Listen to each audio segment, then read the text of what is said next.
গ্রামের নাম ছিল শালবনী। সেই গ্রামেই থাকত হরেন। সবাই তাকে এক নামেই চিনত, অপদার্থ হরেন। যে কাজই করুক তাতে ভুল হবেই। খেতে বসতে ভাত পড়ে যেত, গরু বাঁধতে গেলে গরু ছুটে পালাত, বাজারে গেলে ভুল জিনিস নিয়ে ফিরত। গ্রামের লোক হাসত, ওকে দিয়ে কিচ্ছু হবে না, একেবারে অপদার্থ। হরেন কিছু বলতো না, চুপচাপ হাসত। হরেনের বাবা মারা গিয়েছিলেন অনেক আগে। মা দিনমজুরের কাজ করে সংসার চালাতেন।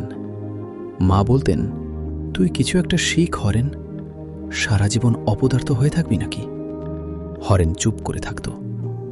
সে জানত পড়াশোনায় সে ভালো না, কাজকর্মেও না। একদিন গ্রামের পাশের জঙ্গলে আগুন লাগে। শুকনো পাতা আর বাঁশে আগুন দ্রুত ছড়িয়ে পড়ে। লোকজন ভয়ে ছুটোছুটি শুরু করল। কেউ বুঝতে পারছিল না কি করবে। হরেন তখন জঙ্গলের ভেতর গাছ কাটছিল। আগুন দেখে সে প্রথমে ভয় পেল, কিন্তু হঠাৎ তার মাথায় একটা কথা এলো। সে ছোটবেলায় বাবার মুখে শুনেছিল, আগুন থামাতে হলে আগুনের পথ কেটে দিতে হয়। হরেন দৌড়ে গেল গ্রামের দিকে, চেঁচিয়ে বলল, আগুন আসছে, বাঁশ আর শুকনো পাতা সরাও, খালটার পাশ দিয়ে মাটি খুঁড়ে দাও।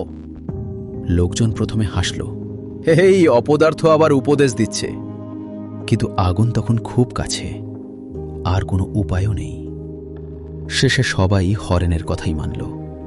সবাই মিলে আগুনের সামনে মাটি খুঁড়ে ফাঁকা জায়গা বানাল, শুকনো জিনিস সরিয়ে ফেলল। কিছুক্ষণ পর আগুন সেই ফাঁকা জায়গায় এসে নিজে থেকেই থেমে গেল। গ্রামটা বেঁচে গেল। চারদিকে নিস্তব্ধতা।